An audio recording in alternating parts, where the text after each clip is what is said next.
صورتحال اب یہ پیدا ہو گئی ہے کہ پوری جنریشن ہے جو ہم لوز کر رہے ہیں.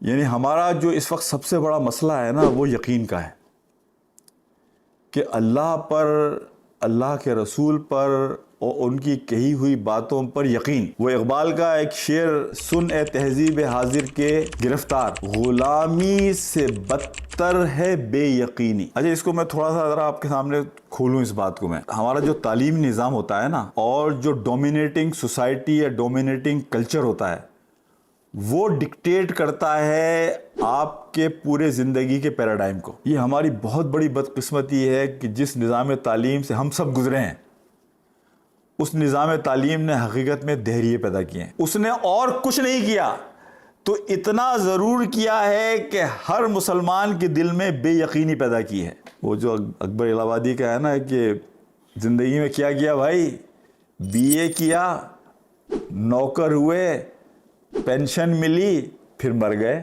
بی اے کیا، نوکر ہوئے، پینشن ملی، پھر مر گئے.